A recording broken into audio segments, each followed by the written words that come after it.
Mom and Dad fell on the floor. Oh, my And goodness. that was the end of, that was the end. So of he never went to church again. And so you didn't know whether she should bring that out or not. Oh. No, and I don't want to bring, Anyway, I do not want to bring it up. Phil, everybody, you can say anything you want. There's no attorney. Who is this? And because it will be edited. You'll be, Right. Thomasini and you are doing editing, right? So just Very good. let her go. Okay, so we got I Sal. don't want to bring that up. Okay, we will. Where you are. Okay.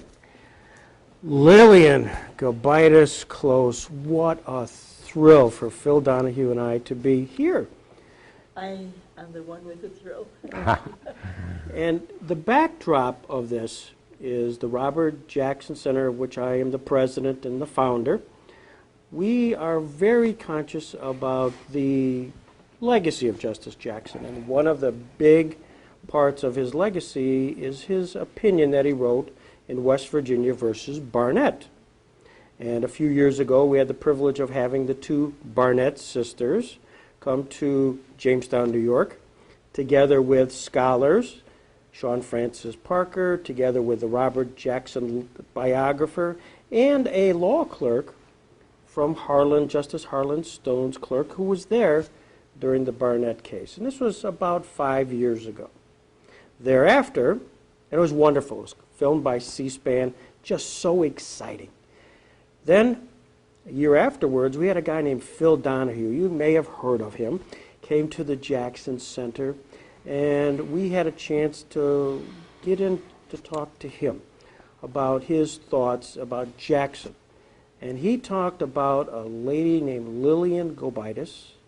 He talked about Barnett's. He talked about Justice Jackson with a great deal of passion. Then, to put this all into perspective, just a few months ago, while on the street corner in Jamestown, New York, a fellow member of the Kingdom Hall in Jamestown came up and thanked me for putting on the Barnett program, and he made the terrible mistake of saying, "Is there anything I can do for you, Greg?"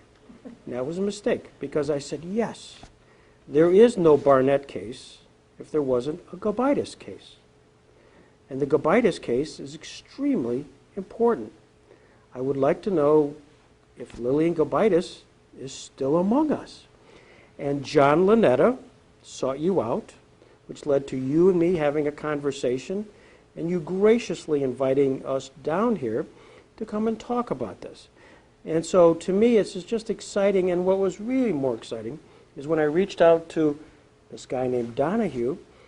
He said, yes, I will come and join you, Greg, to be part of an opportunity to meet you and perhaps fulfill an invitation which Phil had extended to you, as I understand it, maybe 20-some years ago, to go on to his show, which you're unable to do because of your husband's condition. So here we are, April 30th, 2010, Jonesboro, Georgia, having a chance to meet Lillian Gobitas Close. And I'm just so thrilled to make it all happen, as the full cycle has just occurred. So thank you for inviting us, and I speak for Phil. And I know we have lots of questions to ask about you and your life, but your life is really as an exemplar.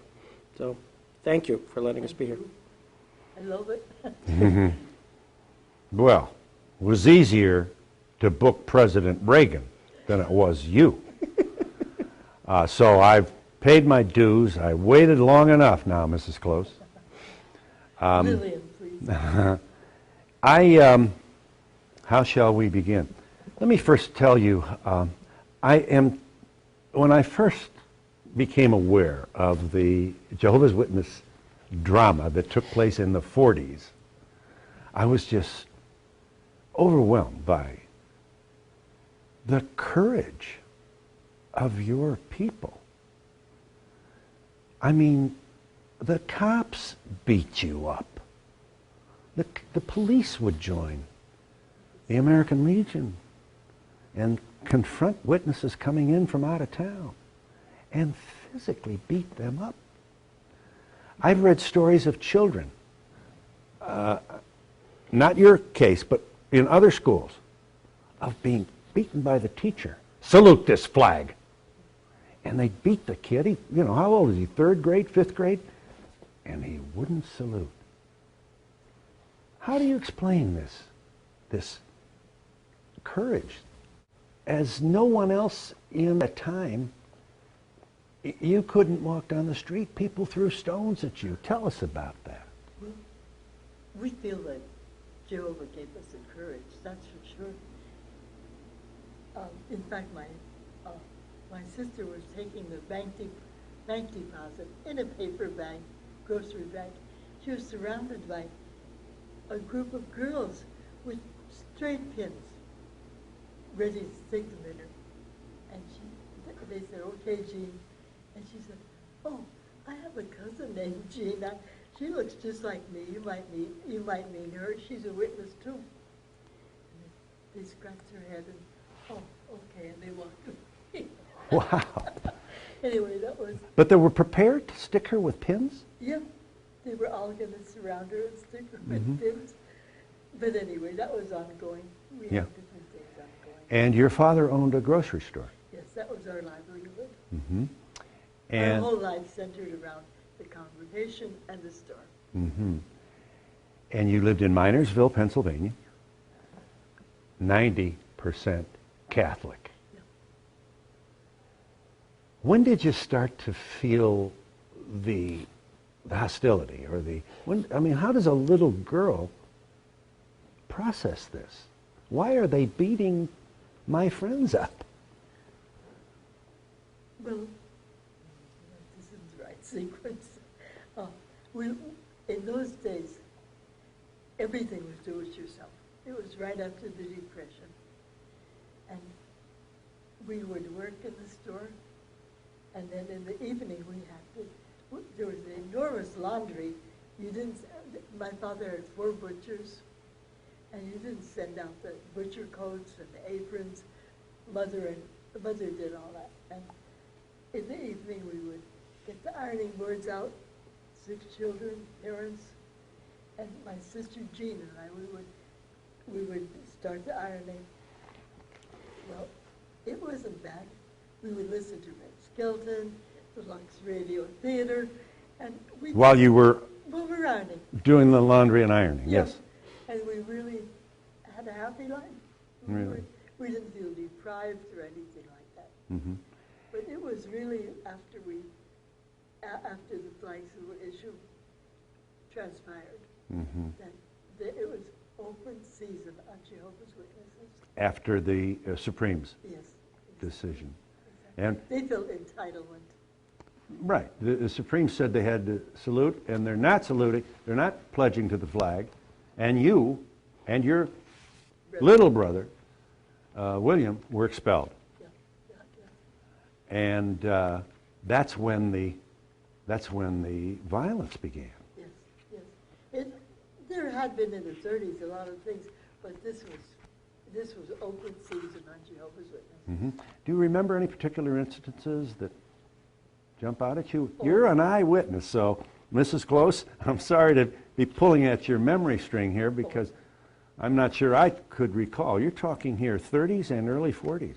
One night, my father got a telephone threat. It was really his business associate, and he said, Wally, if you don't call the Philadelphia Inquirer and tell them you will now salute, there will be a mob coming to trash your store, and we don't know what will happen to you and your children. Dad, in the morning, Dad woke us up and told us what happened. And he said to my brother, take the 4 youngest out to Grammy and Grandpa, and you and Lillian come in the store. He went to the chief of police, and he said, nope, not in my town. And he parked the police car in front of the store all day long. Well, when we were in, as soon as we saw people gathering together on the sidewalk, we thought, oh, this is the beginning. But nothing happened. And the whole day went on. Nothing happened, but we didn't know that, and we were prepared. You also, sorry? Prepared that something might happen, yeah. Mm-hmm. Well, that was a what shall we say, That was, the police placing the squad car in front of your house was a wonderful act of civility on the part of the police, you'd agree. I know it. I know it. And whether it was that kept them off from forming, or whether in the light of day they recanted. Uh-huh. You know. But anyway, that's what happened. Then another time, the local clergyman told his parishioners, you need to boycott their grocery store as a recrimination. I should say that the Catholic priests, pastors in the area called for their faithful to boycott Jehovah's Witness stores. I was going to say that, but anyway, Well, you that's, know, why wouldn't you want to say that? It's true. because I have relatives that still go to that church. That Catholic church. Yeah, yeah. And Well, we have a good relationship, you know what I mean? mhm. But anyway, the business just went down. Oh, the store was so empty, it was horrible. Well, Judy, I'm stuck. Couldn't pay the mortgage. Oh, when it came time to pay the mortgage. We should say your sister's helping. Your daughter's helping. Sorry. Your daughter's helping you, memory. Yeah. I could use that kind of help myself, so go ahead, you were going to say. But Couldn't pay the mortgage. Couldn't pay the mortgage. Couldn't pay the mortgage. Oh, and we have seen people, you know, on the streets, you know, ready for the poorhouse, and we thought, oh my goodness. Well, my aunt was a devout Catholic, but she said family is family, and she loaned Dad the money to tide us over. And in time, as time went by, people resented being told where to buy their groceries. And besides, Wally makes that delicious lunch meat. Wally, your father. My father. Lunch meat and sausages from scratch. And people came from miles around. Mhm. And they said, no, we're going back. And they did, and it picked right up, happily. So the Catholics who had been instructed by their pastors to not patronize your businesses, and that would include your father's, Yeah. changed. They seemed to, somehow it dawned on them that this isn't right for a religious figure to tell you where to shop. Yeah. So they started to grow up a little bit, so to speak, you know. Yes, it's true. In a way. Yep. I'm curious to know how did you homeschool? We homeschooled. And my cousin brought home our textbooks. Well, that was fine. They would get a letter from the school board saying, if you are not with a proper teacher, you will be sent to a reformatory. Oh, what a horror story. But the newspapers always printed about anyone that was expelled. And we get a phone call from Mr. Paul Jones, 30 miles away. There are so many kids that need a school that we are expanding our home and turning it into a school. You can come if you like. Oh, did we like? And you can board here if you like, Monday through Friday, which we did. There were 9 of us in that house, 3 in a bed, turnover by mutual agreement. But it was a safe haven. We felt good. Mm-hmm. Yeah. I'm impressed with your smile, Mrs. Close. And I mention that because on the outside, I have to confess, I thought your faith was joyless. Joyless. Yeah, Far from it. really. The house-to-house ministry, as I'm told your door-to-door activity was called, just enraged people. From 1932 onward, I went from door to door till now. Now I just, Meals on Wheels and things like that is my territory now. Mm-hmm. However, When you knocked on the door, yeah, how many people slammed that door right in your face? yeah, that, Lots of them? that can happen. Some It- do. And there's more apathy that people don't respond. They, in fact, when I broke my hip and I was in rehab, one of the girls said, you know, I've studied all the religions and no one else goes door to door and tries to help people to learn about the Bible. But she said, we just don't answer. I said, I know, we have a word for it, home but hiding. Yes. Anyway, When the door, after you knocked, yeah. and the door opened, and were you alone with your brother? Who was with you when you were making this? In the early days, we went alone. Then later. And how old were you when you were going alone? When you first went alone? 9. And then when I was 11 one time, I was talking to this man and presenting a little booklet that we had. And all of a sudden he looked so startled, and I turned around, and there was a police car. Well, when I walked down, I saw that all the group from our congregation were in the car, so I felt secure. We got to this was in New Philadelphia, Pennsylvania. Why were the congregation members in the police car? Going door to door without a license. I see. They were arrested. Yeah, they were arrested. And they took us to the... Then they put you in the cruiser as well. yeah. And they took us to a firehouse that had 2 holding cells. And that was the local jail. And you were 9 now? Yes. No, 11. 11. Now.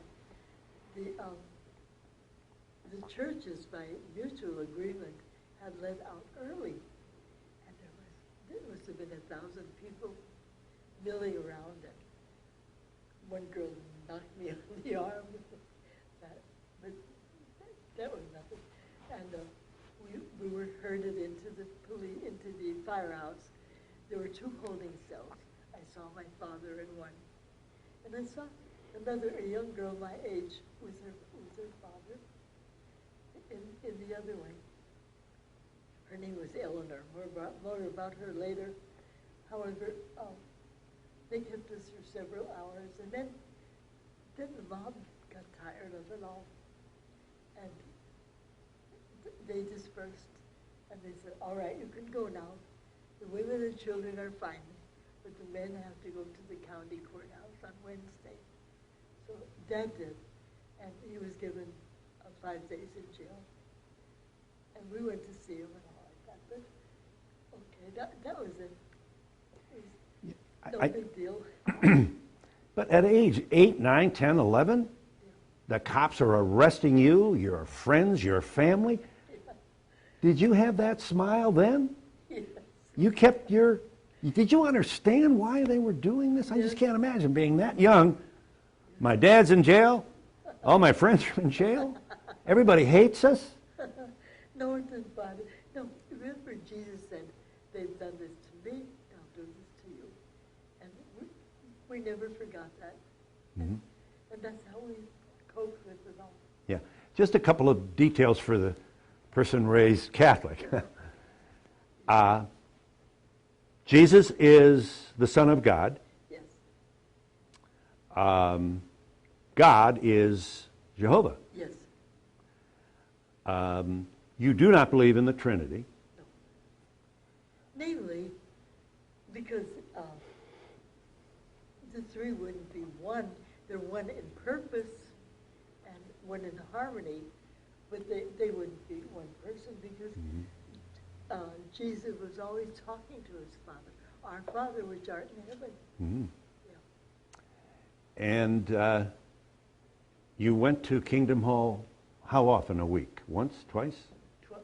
Twice a week. Yeah. And the fact is that your faith is Bible-centered. Wouldn't you agree? Bible what? The Bible is at the center of your it's faith. centered. Yes, absolutely, yes. Yeah. You know, and why is that controversial? One wonders. Well, I'm asking you to tell me, did you understand the hostility that was coming down on you and why? Did you Yes. understand the whole patriotism? America's fighting wars, our boys, we called them at that time, were dying in the Pacific and in the European theater, and you wouldn't salute the flag. I mean, it's unbelievable, huh? The contempt and the loathing that people had for Jehovah's Witnesses. And it was about ignorance and bigotry. Yes, it was. Yes, it was. And the man that I married was German. And the time that I was being expelled from school, he was being herded into the Esther Reagan concentration camp. He was 22 and I was 12. We didn't meet until years later, but it was the same thing in Germany. Mm-hmm. He knew what it was to have a society against you and to inflict violence on you. And of course, in Germany, the state helped a lot, I'm sure. Oh, they didn't like him at all in Germany. 10,000 were incarcerated and 2,000 of them were killed. Erwin was taken one day to the headquarters. They put a gun to his head. Now will you Heil Hitler? No. Heil means salvation. My salvation is Jesus Christ. He waited for the bullet. Oh, go back to your barracks. You're all alike. Can't do anything with you. Didn't get the bullet. Your husband The one who became my husband. came that close to being executed. So really, Germany was far worse. With 2,000, Yeah, and isn't, you were saying? with 2,000 killed, one of his friends was beheaded, another got the firing squad. Oh, it was dreadful.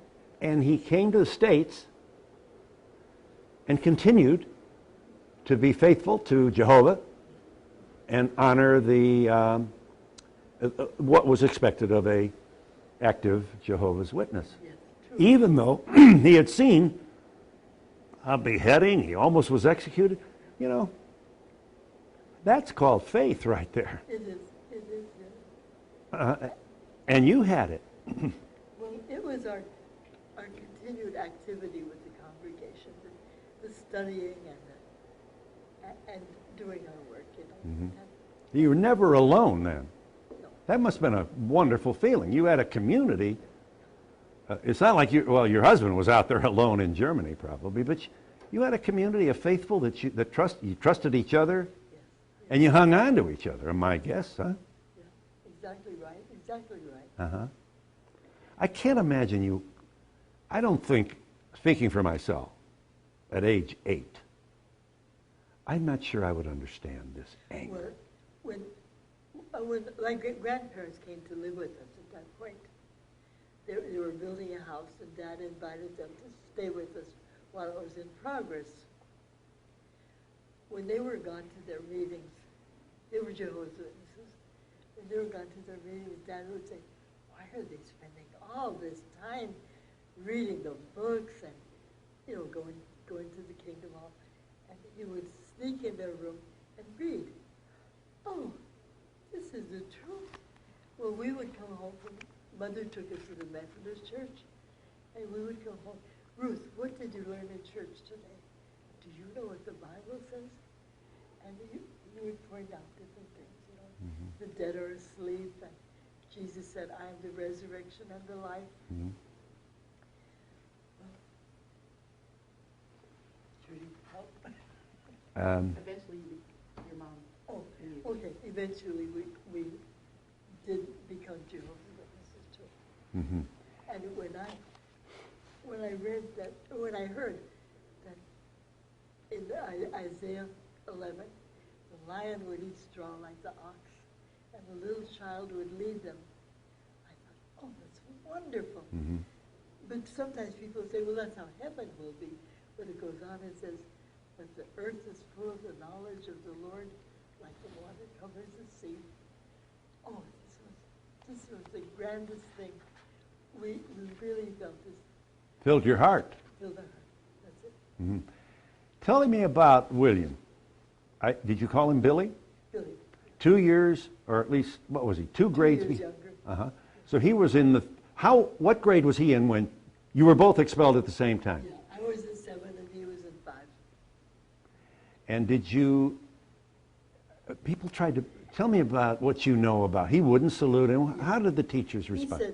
He said, he came home one day and said, I stopped saluting. And I stopped saluting. Yeah. It was kind of a declaration of pride, huh? yes.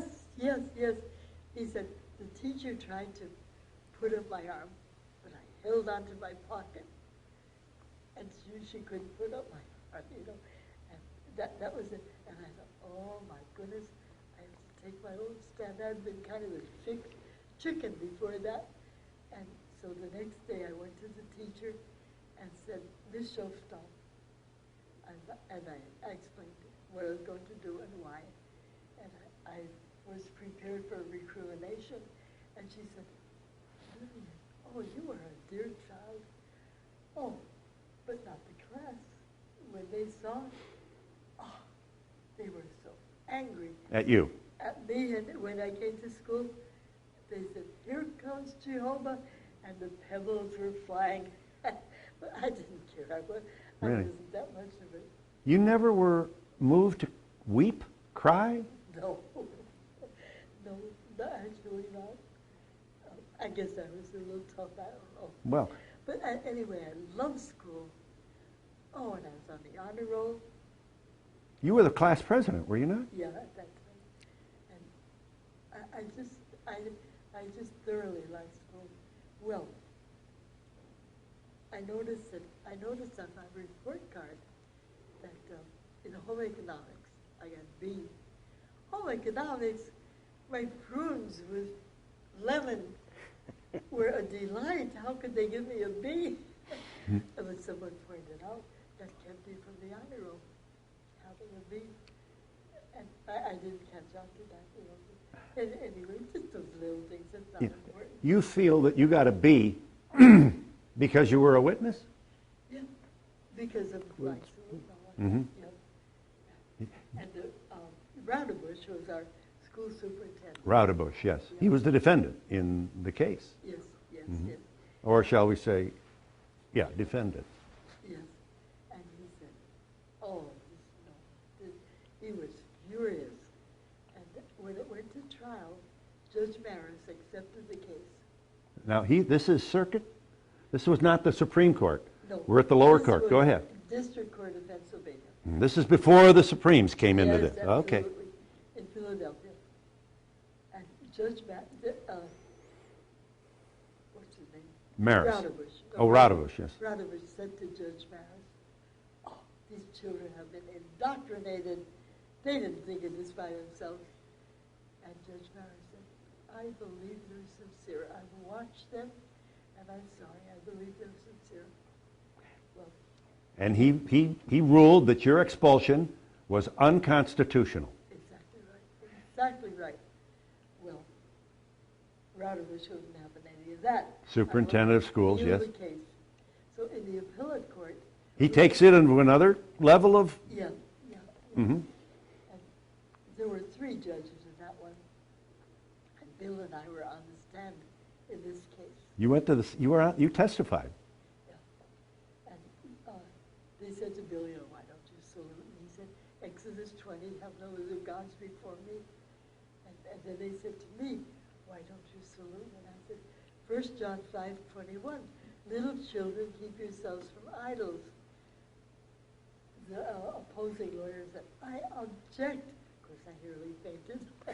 But anyway, Judge Maris, the 3 judges. You fainted because why would someone object to your belief? I know, I thought everything's going our way, why isn't it now? And, but the judge says, overruled. That was very nice. 2 lower court decisions. Yes, and we felt so confident.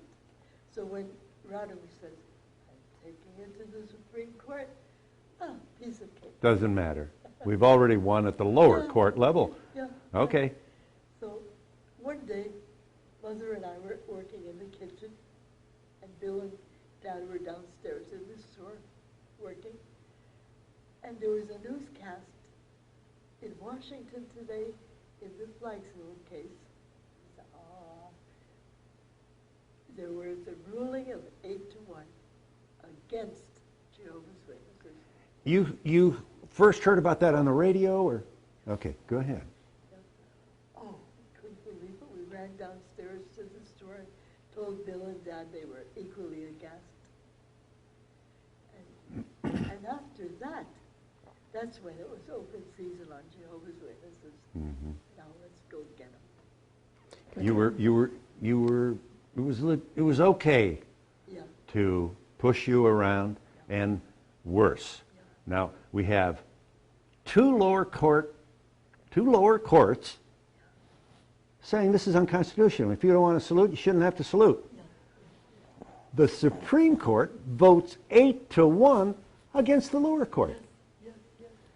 And in that majority, Was Justice Jackson. well, no, we're not there yet. No, we're not. But think about this.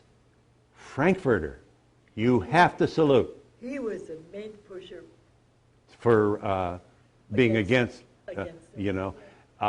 We have a right, the state has a right to expect a pledge to promote national unity. And, you know, this was, I understand the argument. Yes. I'm sure they wouldn't put it this way, but it's pretty close to what they were It's saying. very close. Yeah. And William O. Douglas, you know, here's the screaming liberal on the court. I mean, conservatives were hysterical about Douglas. He voted against you. The other, well, Frankfurter, Douglas, Hugo Black, some huge names in the history of American jurisprudence voted against you on the first, and that's when all hell broke loose, and you were so persecuted, you and the other faithful. One time, on Wednesday nights, we had home Bible studies with people. And I was driving because mine was the last one. Dropped off Mother and Dad, dropped off Bill. Jean and I went to the last one. Then when we came back, I picked up Mom and Dad, and a group of teenagers came out of hiding and started letting the air out of the tires. And then they start rocking the car with the idea of flipping it over. Finally, I noticed that they stepped back for a minute, and I stepped on the gas, and we got home safely. But there was always something going on. Mm-hmm. Now, the other thing that should be known here is Jehovah's Witnesses would not serve in the military. Now, you're not the first. Including my husband. Uh-huh. And he didn't kill any Americans. when he was in Germany. Mm-hmm. The prisons, every prison had an assembly of witnesses inside the male, inside those prisons. Every warden would tell you at that time that their prison included Jehovah's Witnesses, an assembly of Jehovah's Witnesses, very well behaved. I don't think any caused any trouble in prison. I'm sure I bet they were physically abused in prison. But that was part of your faith. Don't serve in, war is not what God wants. I mean, how do you explain this? It's like, what if they gave a war and nobody came? Mm. Wouldn't that be nice? Wouldn't it be? Yeah. But you read your literature, and all you want to do was follow your faith and oppose war and not participate in this activity. Participate, yeah. Well, a lot of faiths now believe that now. Nobody beat them up. That's true. But a lot of things conspired to provoke this kind of persecution. Not the least of which was little Lillian Gobitas knocking on the door, interrupting my coffee, and people. What did you say when they opened the door? What did you say as a 8-year-old? I had a presentation. Can you give us just a little bit of it? No, I can't remember. You can't remember. No. But it was, It was you had to be, I mean, there was a certain technique to this. Yeah, I had to. You couldn't say, give me money. No. So you had to engage them. Give me the nickel. That's what the booklets were. No, I said something about it. This explains why there are such sad conditions in the earth, you know, and what hope the Bible offers, something like that. Mhm. You had booklets, Yeah, a little booklet. and it was a nickel. Yeah. If you called on 20 homes, now I'm asking you to just give us a guess. We're not going to hold you to this. How many gave you money? I guess 10. Really? You were a 50 percentile I guess so. collector. That surprises me. I don't really know. You don't remember, and I it, don't you know, remember. but you put the what are you? A lot of coin, some dollar bills, right? No, only a nickel. So if you got a nickel, that was a successful call. Yeah. And if they had further interest, we would call back. And you had to do this alone. I know those were the days. Later on, we went by 2. That was better. Can I ask a couple questions? What does Joseph Rutherford mean to you? He was the president of the Watchtower at that time, and he was very nice to young people. I met him in Washington when he came to plead the case. The folks that were going to the Union Station to pick him up and take him to a hotel invited us to go along, you know. Oh, I was very impressed. So you actually went to the United States Supreme Court when your case was being argued. What did you think walking into the court and actually your name's on the docket, Gobitas? I can see that. Yeah, but But anyway, we went in and sat down, you know. How old were you then, Lillian? That'd be 1940. 40. I was born in 23. 40. So you did go, and you sat in the atrium, as Greg said. So tell you- us about that. And anyway, when Rutherford was speaking, it was dead silence. So that was also a clue this is going to be won. Nobody interrupted him. And the case before that, they were interrupting, just some civil court. You're talking about the second decision now, are you? first- Oh, the first decision. First decision. And nobody interrupted. I mean, didn't you think that was a sign of respect? Yes, I did. So you thought, hey, we're in business here. Yes. So that's go ahead, tell us. Absolutely what I thought. And then, okay, that's why I was so horrified. We were so horrified when it didn't go through. And then with the Barnetts, we went to Washington and Second case, Barnett, second yes. case. Mhm. And nobody thought to introduce. I never met the Barnetts, only a lot of telephone conversations. Same story. The Barnetts, same as you. Same, yeah. And, they were delightful, very nice. I talked to them yesterday on the phone. We're all getting old. Pains and aches and all, but anyway, very, very fine. And, and we never got to meet them, but anyway, Hayden Covington argued that case. Hayden Covington being your lawyer. Yeah, The lawyer arguing for the witnesses. yes. In both cases, huh? No, Rutherford and then. Oh, right. That's right. He was a lawyer, sorry. Yeah. And so it was in West Virginia, Barnett, West Virginia, that Covington was your lawyer. Yes, And you were there for that. yes. And did you know that the sisters were sitting in the same atrium as you? I should have figured that out and said, introduce us. Yeah. But anyway, very shy. did you get a sense when you were watching that Barnett case, having remembered what was the quiet reaction to Rutherford, what was the reaction to Covington during that Barnett case? Was it different? It was a little more, I don't remember. to Yeah. tell the truth. I think it was a little more interrupting, but Right. not, I don't remember. Yeah. Anyway, back to my husband.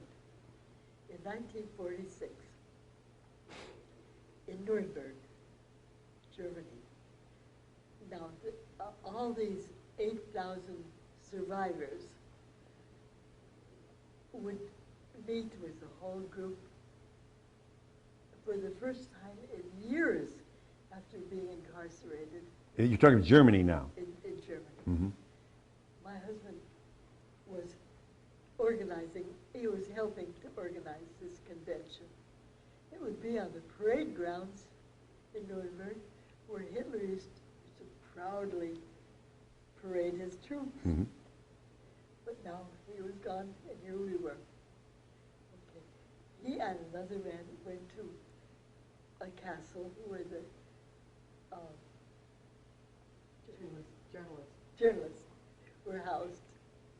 And they said, we want to invite you to our convention, the journalists, to the Sunday public talk.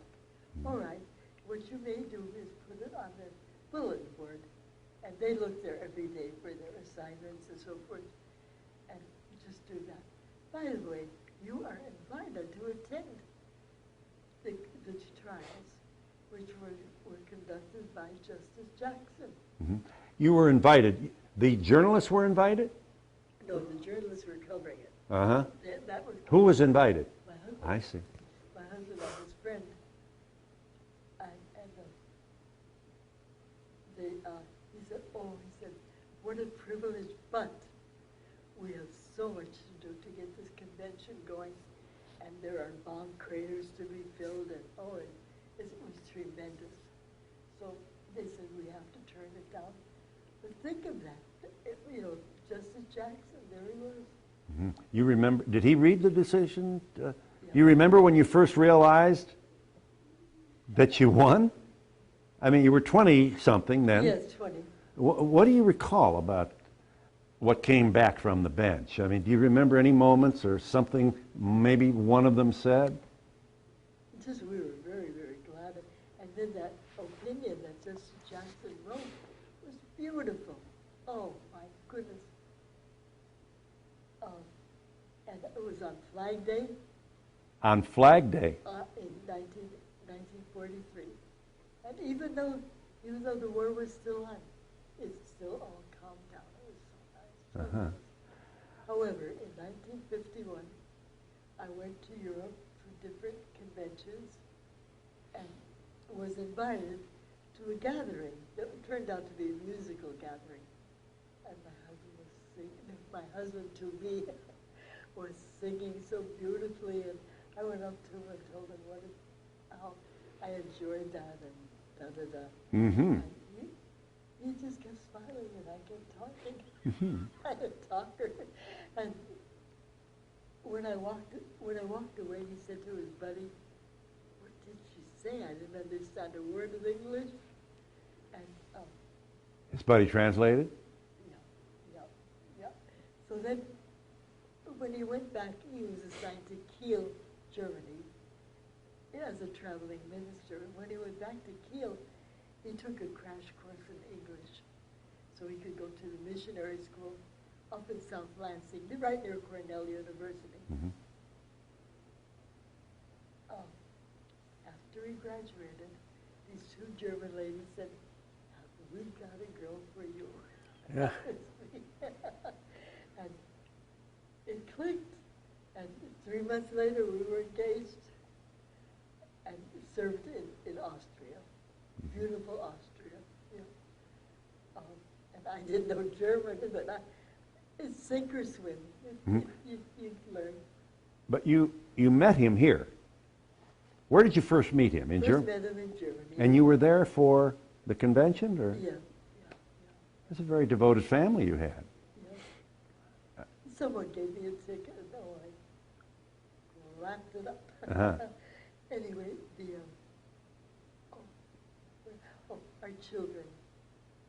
When Judy was in middle school, they waited for her in the girls' room and knocked her down, started hitting her, and she had to find her way out. And This is in the ladies' room this is happening? Yeah, in school.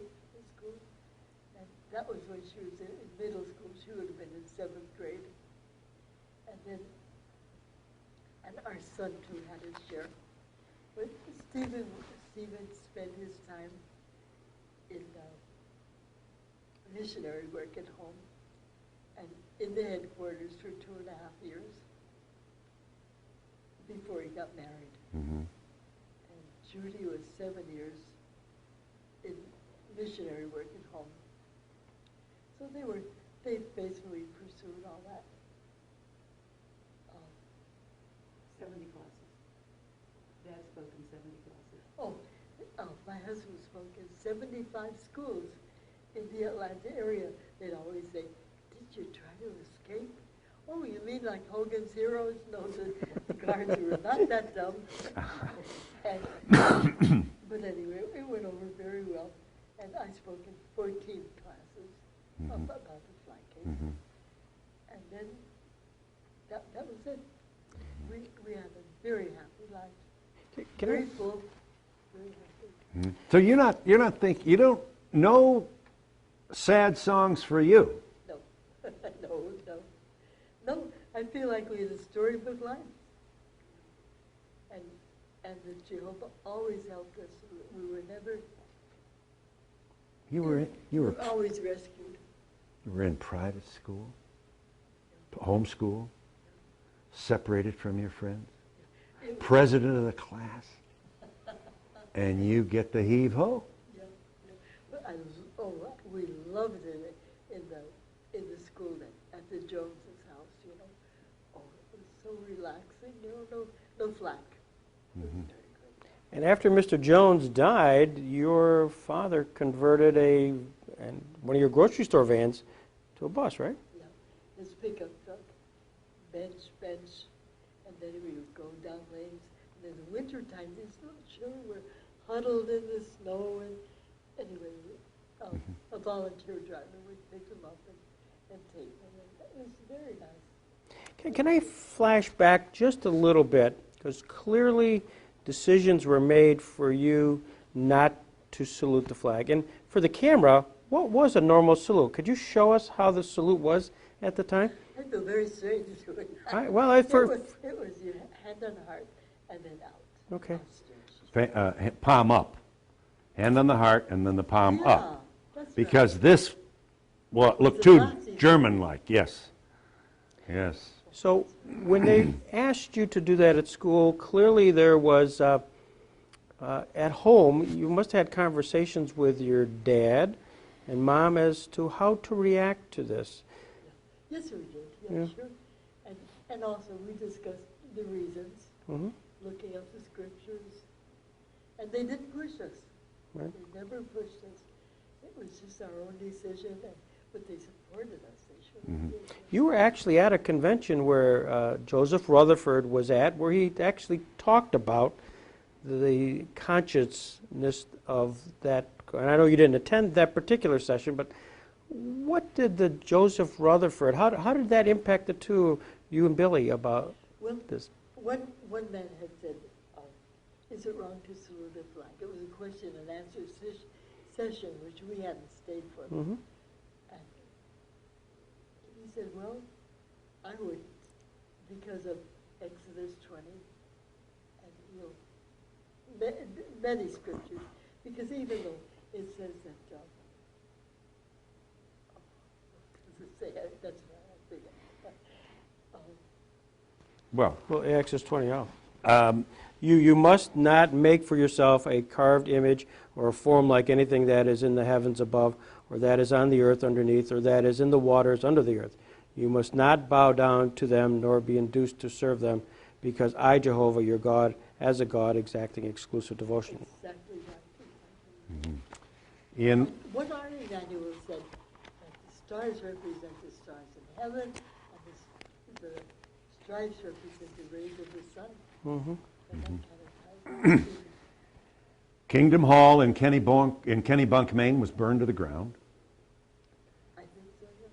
They put a rope around the necks of witnesses in Wheeling, West Virginia, made them drink castor oil. Happily it didn't work till they got home. So you're able to laugh about that. But It- it was horrible. It was horrible. Oh, it had to be. And so I'm just going to gently, I'm still kind of bedazzled by your smile after what you've been through. You had to have your times of crying, of hanging on to There you. were times we were scared, yes. I don't remember crying. You never cried. After all this abuse. But it was frightening. And that's one thing my husband always said, to be brave does not mean that you're not scared. Mm-hmm. So you allowed that emotion to, you accepted it, but you never, there was no depression or, I mean, you had to lose friends, didn't you? Girlfriends bailed out. Oh, yeah. Oh, yeah. You remember any of that? Did they talk to you or did they say goodbye or what did they do? Sometimes we advertised a Sunday talk by wearing sandwich signs and parading through town. And I remember these girls saying, "Oh, to think we used to be friends with her." Mm-hmm. And I was hoping I wouldn't run into them, but I did. Mm-hmm. After the decision, the Barnett decision, things started to calm down. Was there any form of reconciliation with some of your friends? Did they ever reach out to you and say, Lillian, I'm sorry? This one girl became a witness. Did you? She was the smartest one in class. Mm-hmm. And she died recently and died facing.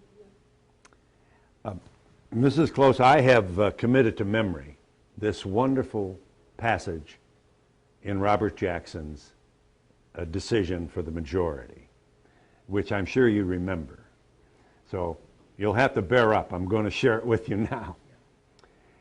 Robert Jackson, in the second case, 8-1 in your favor. No. It was 6-3. 6-3, yeah. sorry. 8-1 against. Yeah, that one, yeah. By the way, we should say Harlan Stone is the only Dissenter. in both cases. That's amazing. In the second case, when the Supreme said, "Oh my God, you know they're beating witnesses up all over America," there was a killing, I believe. Jackson in the decision said, "If there is any fixed star in our constitutional constellation, it is that no official, high or petty, can prescribe what shall be orthodox in religion, nationalism, politics, or any other matter of opinion." And then he concluded by saying, "And these officials may not force, by word or act, a belief therein." You can't force an American to believe anything. So essentially what Jackson did was he looked down over that bench and he said to you, well, you were older then, and your little brother, and all the witnesses, children who'd been expelled, he looked at them and he said, "You obey your parents." I think that's a great, great moment. I know. That's a wonderful, wonderful thing. And you walked out after the decision, and what'd you do? Hug? And No, he didn't make the decision right then and there. that's true, right? He would come down later. Yeah. And that's the one you heard on the radio? No, you heard the bad one on the radio. His bad one. Mm-hmm. Wow. Did you feel free? Do you recall? Yeah, yes, we did. Well, we went out and knocked on doors and nothing happened. No tin cans, no nothing, you know. And people didn't start to collect and, you know, like that. It was over. People threw tin cans? Look at you In laughing. Branchville. Huh? No, that's so stupid. But you felt it. You saw the missiles coming We in. saw them coming And, and we got out there. you know, the normal reaction would be this. Yeah. Ah! And you didn't respond that way. No. And that's probably because you were a witness, huh? Because the faith. Because we thought, what would Jesus do? When being reviled, do not revile in return. That's what he always gave us the counsel. Mm-hmm. And you continue today to be a faithful Jehovah's Witness. Oh, I praise that I have. Yes. And it gives you your... All the years, I don't think a month went by that I didn't, you know, either go door to door or do some form of witnessing. Mhm. Yeah. A nickel was a victory. right? I mean, that was a successful call, was Yeah, it not? yeah. A nickel. Yeah. Would you bring a handful of nickels back to the... But I have a friend, and she said, you know, the days when we went by one. In fact, her father is the one that designed the St. Louis Arch and the stadium in Hawaii. Anyway, he was in the car, and she was up the hill talking to this man. He said, yeah, I'll take the book. And she Dad, he's taking it. Oh, she is a lovely person. Did anybody ever invite you in? Yes, sometimes, yeah. And what? You had a little glass of milk or what? When you went in? Not frequently, no. No, I imagine not. But you have had doors slammed. Oh, yeah. Uh-huh. And then you began to, I'm not sure you could process at the moment. More than one legal scholar has said that the Jehovah's Witnesses, more than any other person or institution, shaped First Amendment law for this nation. Yes, it's true. You couldn't have known that then. How? Yeah, I mean, I'm just impressed at how you processed all this. And why would your friends leave you? Why is he? Oh, I'm sorry. Why would your friends leave you? Why are people treating you this way? Why? And you knew that failing to salute angered people? Yeah, I knew. And you did it anyway. Yeah. Mm-hmm. I'm going to pause for a second. This is incredible. You're very good, Mrs. Close. Oh, thank you. Very good. This is terrific. Are we switched? Are we switched? Pause for a page change. Okay. Thank you once again. This is just plain terrific. And one of the things I just wanted to spend a few minutes on was, we know your dad and mother, through really a visit from your mother's parents, kind of got caught up and felt that the Jehovah's Witness was a religion which you could follow. And that's around 1932. And you started proselytizing around that time period in 32. And then as we kind of fast forward to 1935, an issue that's raised in the religion is the flag salute, the mandatory flag salute requirement in schools. And we talked briefly about Joseph Rutherford mentioning the fact that it was a matter of conscience. And I'd like to know the dynamics in your family at the time. When Joseph Rutherford was talking about this in 1935, you had not gone public. You have not tried to go to school and not salute. So I'm just curious about conversations within the house with your mom and dad and you and Billy. What were you talking about? Did you talk much about the Yeah. drama? Oh, yeah. And we sort of, but my parents never pushed us. Mm-hmm. Like I said, that they supported us. No one ever leaned over and said, honey, salute the flag. Come on. They're going to kill us. Nobody did that. Nobody got soft. Nobody wavered. Yeah, but we didn't have much to do with people who would say that. Truly. But that decision, it sounds like, didn't come easily or quickly. It's not as if it was an instant revelation. Oh, no. It took a while. It took a while. I was a big chicken. Mm-hmm. When the teacher would look at me, I'd shoot up my arm and Right. move my lips. Mm-hmm. And it took my brother to spearhead it. What? You remember the first time you didn't salute? What do I remember? Tell us. Actually, we respected the flag. And my brother wrote a letter to the school board saying, it's not that I don't love my country. I love my country, but I love God more. And today, his copy of that letter is in the Library of Congress. And you, when you first, you must remember that first day. Oh, do I remember? Did they look at you, stare at you? What do you remember? Oh, they really stared at me, you know.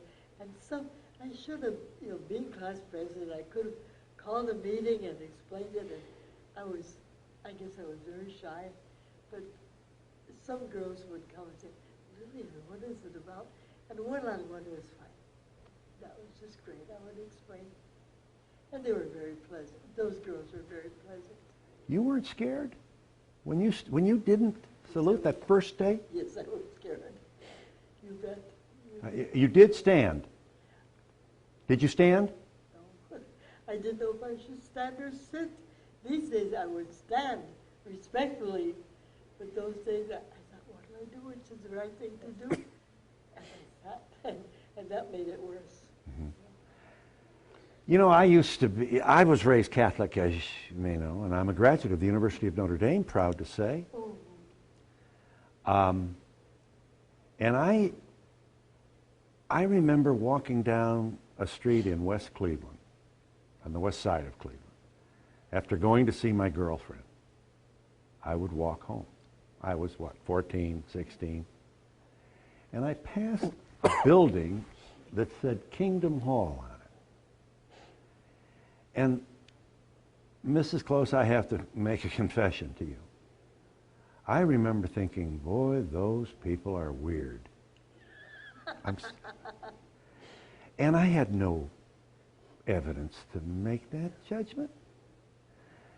But I was in the Catholic Church, the one true church. My Pope couldn't make any mistakes on matters of faith and morals. Catholic school, Catholic high school, Catholic hospitals, Catholic churches. We were the best. I really knew those days. Yeah, and Jehovah's Witnesses, what goes on in them, you know? And the imagination takes over. What kind of oogly-boogly is going on in there? And, you know, it's all untrue. It's all in my head. And I have to confess to you, I wasn't politically aware enough, and there was no drama like this that I recall in Cleveland. I think I would have thrown stones at you. And I'm not proud to, it embarrasses me to say that. But, you know, we have to, all of us, look in and understand the hostility that, I was capable of it. And I don't think you appreciate, unless you're willing to confess, your own bigotry, your own prejudice, you'll never get through this. You'll never learn anything.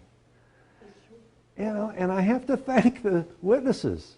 All those people who got beat up, a witness was castrated. Yes. That was Iowa? I think it was the Midwest. Somebody saw him a few years ago, and he's still faithfully serving. He survived. But with a very high voice. Oh. Because of the castration. Sure. Yeah, I assumed he was dead. I guess by now. Yeah. No, but I've never heard of a castration survival. And this guy did, huh?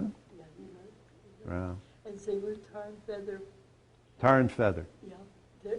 Mr. Stephen List in the Midwest somewhere. He was Tar and Feathered, and he didn't die right away, but he didn't live too many years after that. Mm-hmm. I stepped on your line, and I just want you to just take a second. I want to go over it again. A witness was castrated, and what was the consequence of that?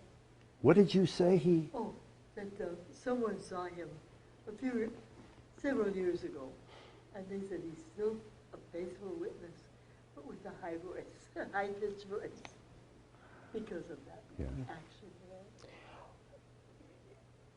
Here we are in 2010, and Phil Donahue, Greg Peterson travel to come to see you.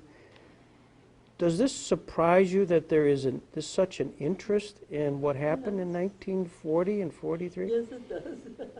Yes, it does. I was scared to death. but you make me feel so calm. Well, oh, no, but the amazing thing is the name Gobitas, Lillian Gobitas, is a very pivotal name which led to a Supreme Court case, which led to a Barnett case, which in fact now that case is quoted as oft as most any case in the United States Supreme Court history. Yes, I understand that. Usually they say that. In fact, someone said, Lillian, tell Obama I thanked him for the stimulus money. I loved it. and someone said, tell him that you were the case. He would have studied that in his law. Mm-hmm. I thought, well, I'm too ignorant of this and that.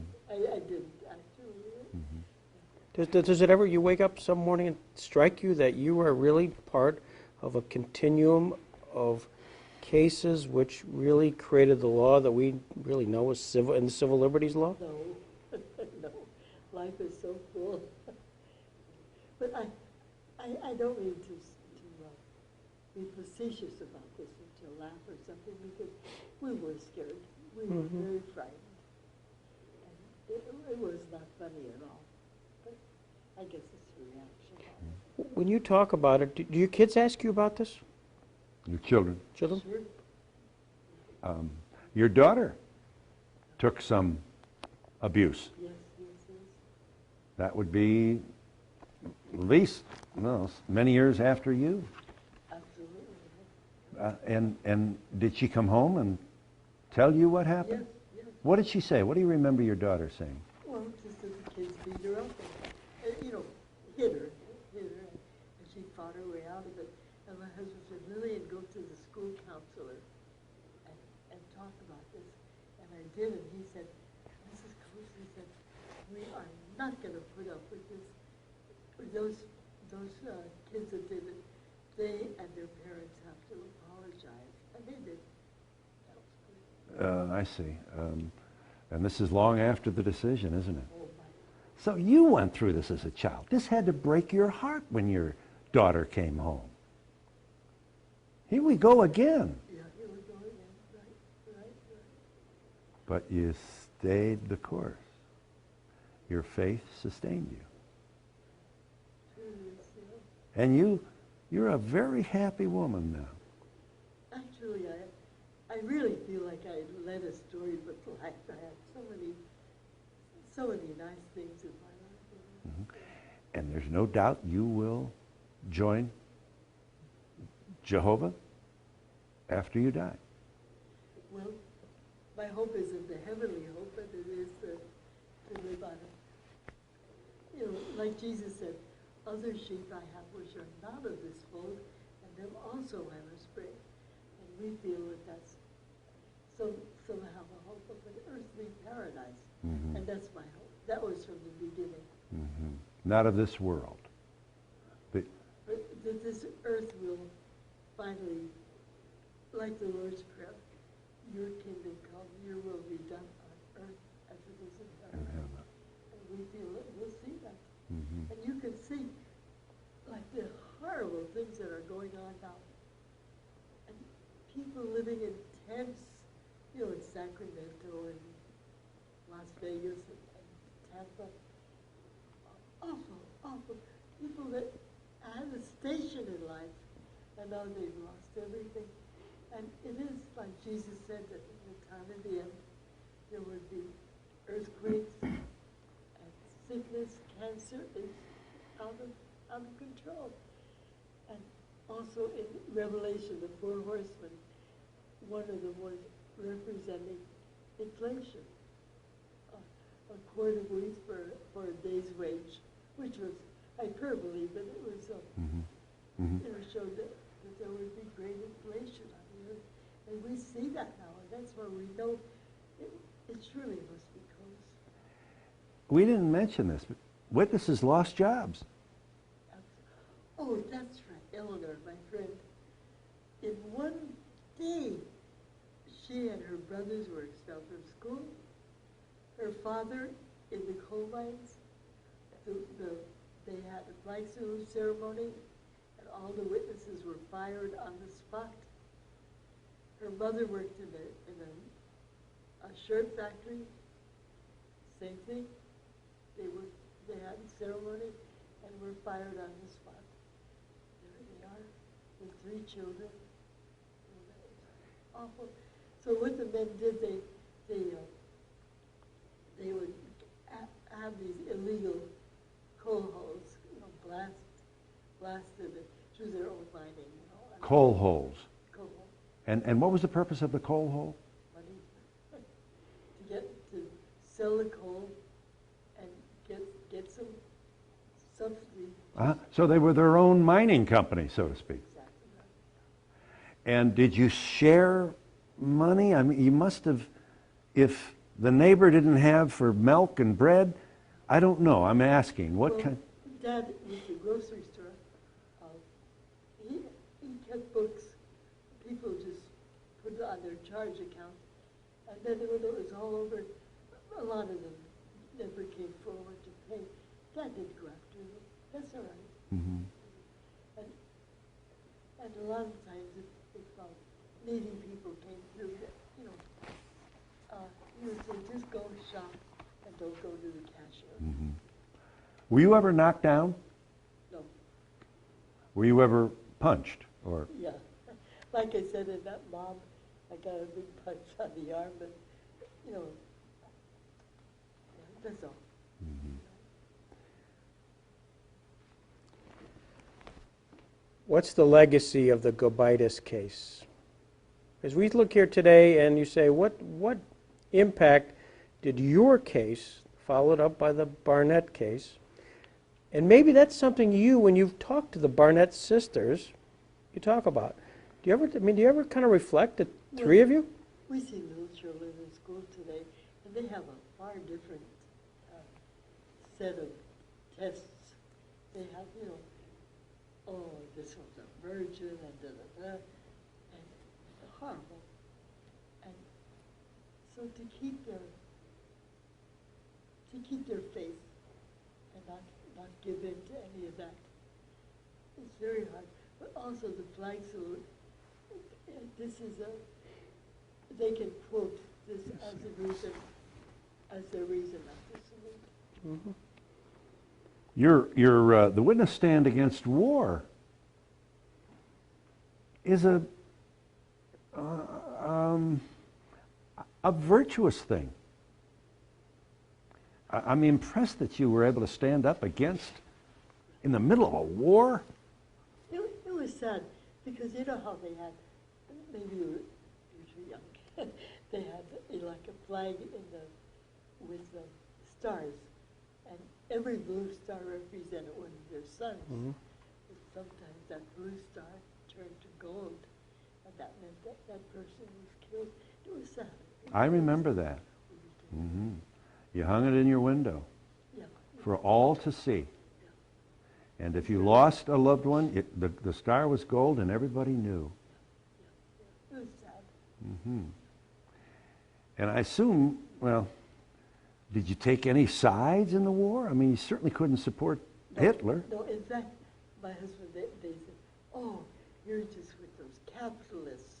And us, they said, oh, you're just with those Nazis. Everybody had a name to call. Yeah. Mm-hmm. And now here you are, happy, devoted family, daughter taking care of you. Shouldn't this happen to all of us? I assume you feel this is, in a way, the God Jehovah's watching over you. Yes, I do, very strongly. Yes. Mm-hmm.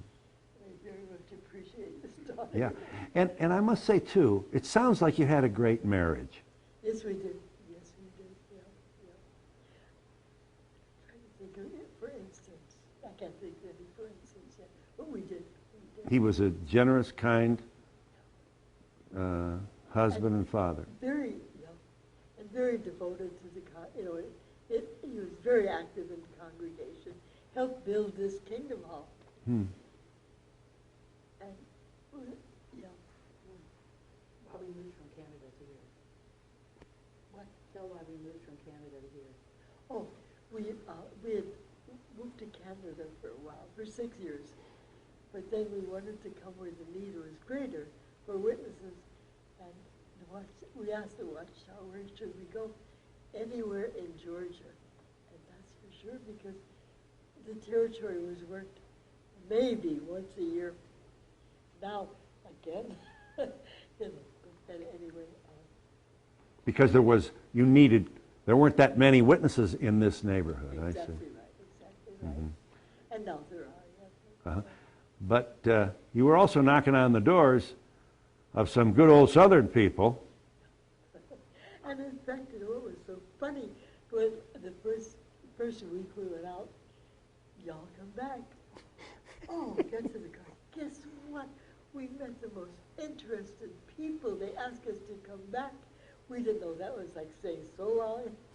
Oh, so they weren't sincere. No. It was just sort of like a, And see then- you later. Yeah, see you later. Uh-huh. That was funny. But anyway, we did help people. Mm-hmm. You know. This has been fabulous. You have been so gracious with your time. I'm delighted personally to be able to finally get Phil his opportunity to talk to you after 20-some years. And so we've kind of Love made, it. yeah. Well, we've wonderfully made this happen, and we've learned so much. And thank you, really. This has been just fabulous. Thank you, Mrs. Close. Thank you. Finally, Yes. I thought you went over to Geraldo. I thought you bailed out on me. That would do today. And I thank you very much. It's my pleasure, my privilege. Thank you. Thank you. Well, that was fabulous.